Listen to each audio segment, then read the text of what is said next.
Minos by Plato, translated by George Burges, 1855. Persons of the dialogue, Socrates and a friend. Dramatic date, 429 BCE. Socrates is 39 years old.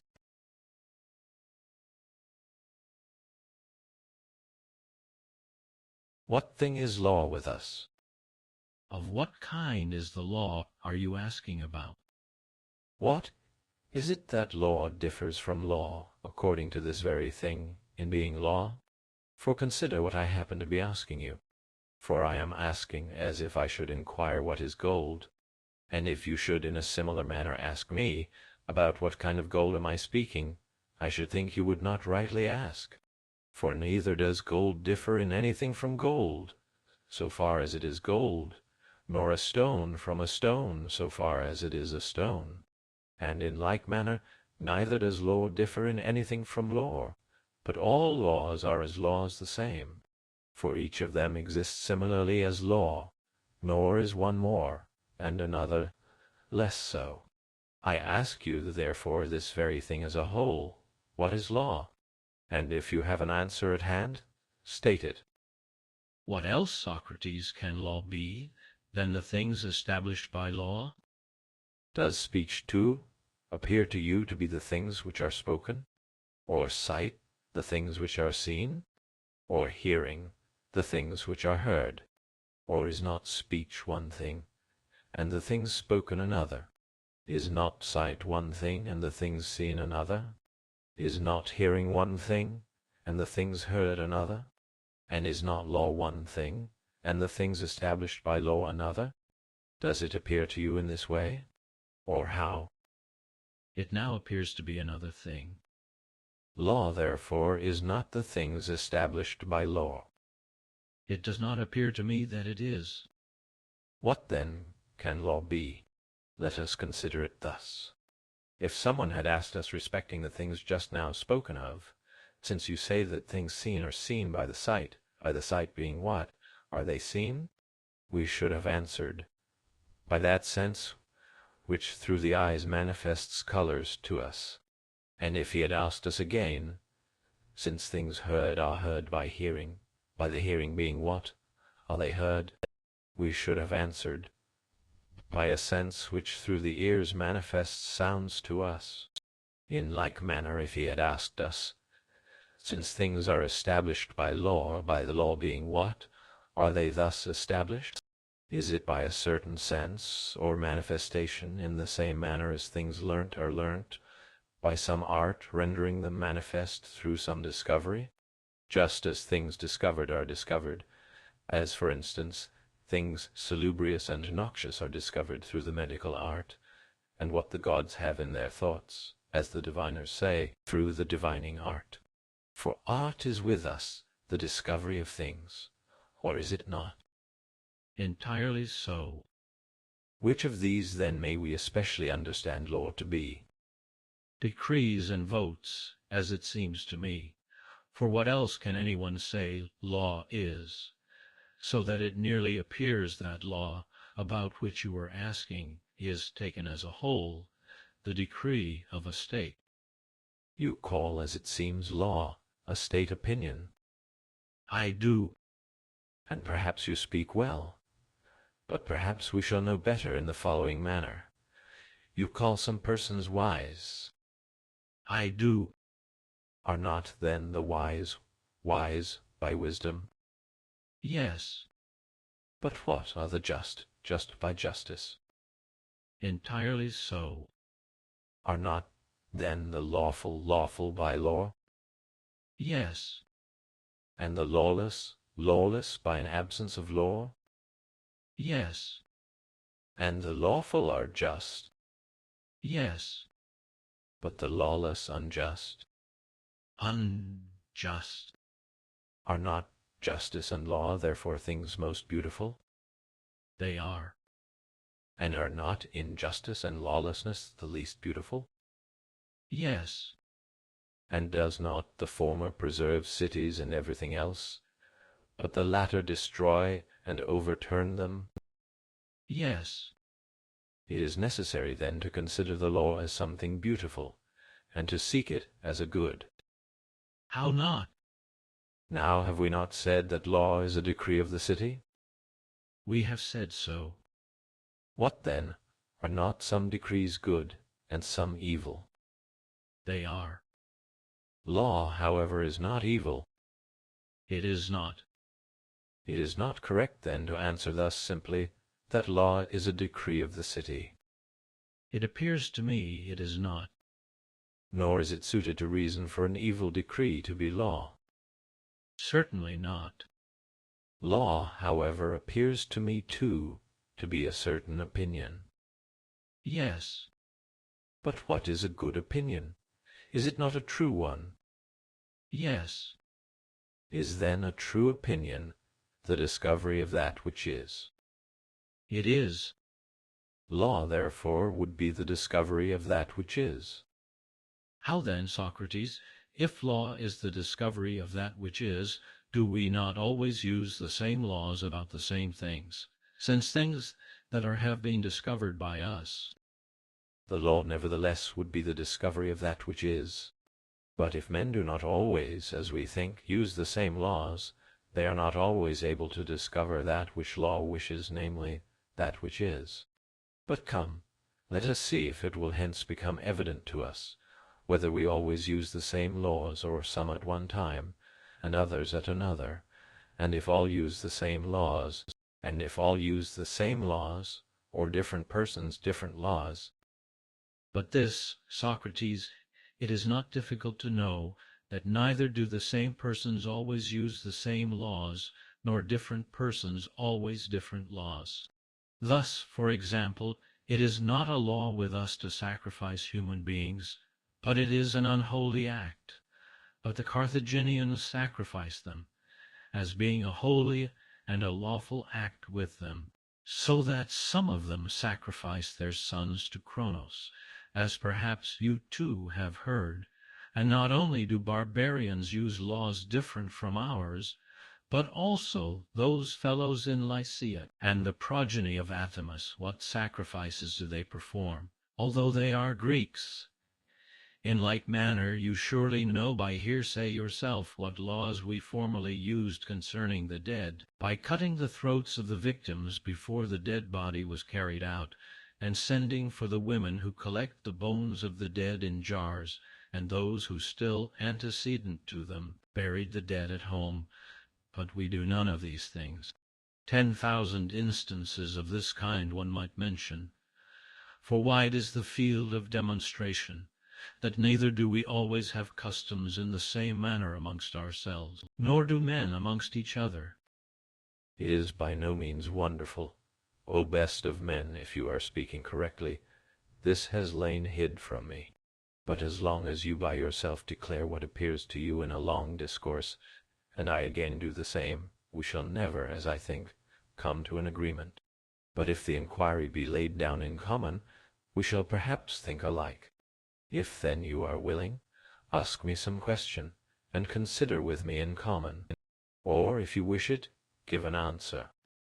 Nay, I am willing, Socrates, to answer whatever you choose to ask. Come then, do you think that what is just is unjust, and what is unjust is just, or that what is just, and what is unjust is unjust? I indeed think that what is just, and what is unjust is unjust. Is it not so held by all persons, as it is here? Yes. Among the Persians also? And among the Persians too. But is it really always so? Always. Where there are things that draw the greater weight, thought by us here to be the heavier, but those that draw the less, lighter, or the contrary? No, but those that draw the greater weight are the heavier, and those that draw the less are lighter. Is this the case, therefore, in Carthage and in Lycia? Yes. Things beautiful, as it seems, are everywhere held to be beautiful, and things ugly to be ugly.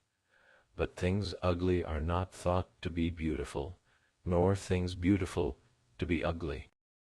It is so. In the case of all things, so to say, the things that exist are held to be, not the things that do not exist, both with us and with all others. It appears so to me. He, therefore, who errs in that which is, errs in that which is lawful. Thus, Socrates, as you say, the same things always appear lawful, both to us and to others. But when I consider that we never cease altering the laws up and down, I cannot be persuaded. For perhaps you do not bear in mind that these things, being put into a changed place, are the same. But look at them thus with me. Have you ever met with any book relating to the health of the sick? I have. Do you know, then, to what art that book belongs? I know it belongs to the medical art. Do you then not call those skilled in these matters physicians? I do. Do then the skilled think the same about the same, or do some think one thing and others another? They seem to me to think the same. Do then Greeks alone think the same with Greeks about things of which they know? Or do barbarians likewise do so with each other, and with Greeks? There is a great necessity for both Greeks and barbarians who know to think the same with themselves and each other. You have answered correctly. Do they not then always do so? Yes, always. Do not physicians also write about health what they think to be true? Yes. Things relating to medicine and medical laws are the writings of physicians. Things relating to medicine, certainly. Are not, then, the writings relating to agriculture agricultural laws? Yes. Of whom, then, are the writings and institutes relating to gardening? Of gardeners. These, then, are the laws about gardening. Yes. Of those who know how to manage gardens? How not? But gardeners possess this knowledge. Yes. And of whom are the writings and institutes relating to the dressing of savory food? Of cooks. These, therefore, are the laws of cookery. Of cookery. Of those, as it seems, who know how to manage the dressing of savory food. Yes. But cooks, as they say, know. They do know. Be it so. And of whom are the writings and institutes concerning the administration of a state? Are they not of those who know how to govern states? It appears so to me. But do any others than statesmen and kings know? They alone. Those writings then relating to a state, which men call laws, are the writings of kings and good men. You speak the truth. Will then they, who know, write one thing at one time and another at another, about the same things? Certainly not. If, then, we see certain persons doing this at any place whatever, shall we say that those who do so are skilled or unskilled? Unskilled. Shall we then say that what is right is in each case lawful, whether it relate to medicine, or cooking, or gardening? Yes. But that which is not right we shall no longer assert to be lawful. No longer. It therefore becomes lawless. Necessarily so.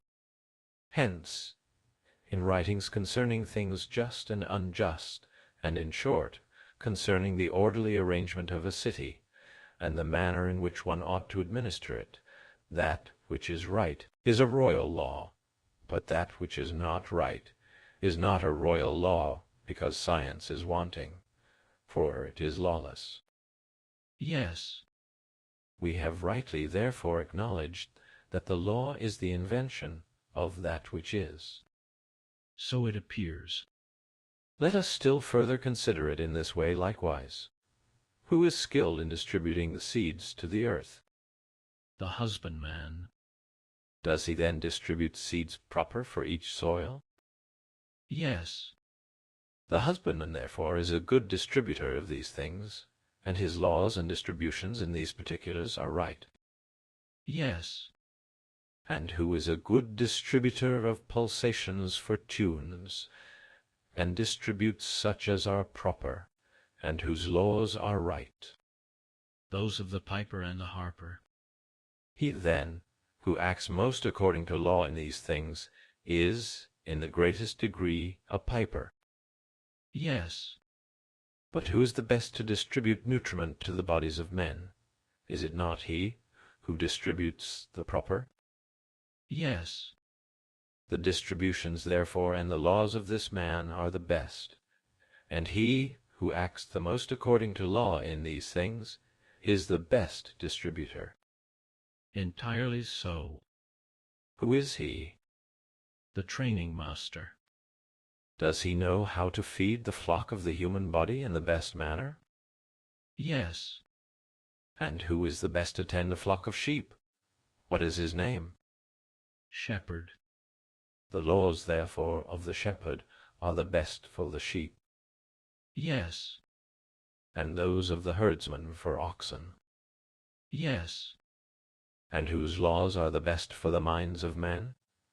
Are they not those of a king? I say so. You speak well. Can you therefore tell me who among the ancients was a good maker of the laws relating to pipes? Perhaps you have him not in your thoughts. Are you then willing that I should remind you? By all means. Was not Marsyas said to be so, and his loved Olympus the Phrygian? True. The pipe-playing of these men is most divine, and alone excites and shows forth those who are in need of the gods, and it alone remains to the present time as being divine. Such is the case. And who amongst the ancient kings is said to have been a good lawmaker, and whose institutions remain even now as being divine? I do not recollect. Do you not know which of the Greeks are making use of laws the most ancient? Are you speaking of the Lacedaemonians and of Lycurgus the law-giver? These institutions, however, are perhaps not 300 years old, or a little more. But do you know from whence came the best of their laws? They say from Crete. Do not they of all the Greeks make use of laws the most ancient? Yes. Do you know then who among these were good kings? Were they not Minos and Rhadamanthus, the sons of Zeus and Europa, by whom those laws were made? They say, Socrates, that Rhadamanthus was a just man, but that Minos was rustic, morose, and unjust. You are telling, O best of men, a tale of Attica and of tragedy. What, are not such things told of Minos? Not by Homer, at least, and Hesiod, and they are more trustworthy than all the tragic poets, from whom you have heard what you are saying. But what do they say about Minos? I will tell you that you may not, like the many, be guilty of impiety, for there is not anything more impious than this, nor of what we ought to be more cautious than of sinning against the gods, either in word or in deed, and next against divine men. But you ought to take ever a very great care, when you are about to praise or blame any man, that you speak correctly, and for the sake of this it is meet to learn how to distinguish good and bad men, for the deity feels indignant when anyone blames a person similar to himself, or praises one dissimilar, for this is the good man. For think not that stones and wood and birds and serpents are sacred, but that men are not so. For a good man is the most sacred, and a depraved man the most defiled of all things. Now then, since Homer and Hesiod pass an encomium on Minos, on this account I will speak, in order that you, being a man sprung from a man, may not sin in word against a hero the son of Jupiter. For Homer, speaking of Crete, says, there are many men, and 90 cities in it, amongst them Knossos, a great city where reigned Minos, who each 9th year converse held with mighty Zeus.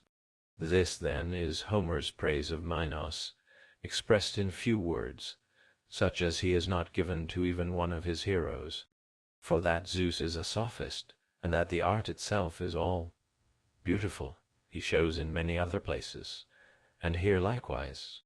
For he says that Minos conversed in the 9th year with Zeus, and went to be instructed by him, as if Zeus were a sophist.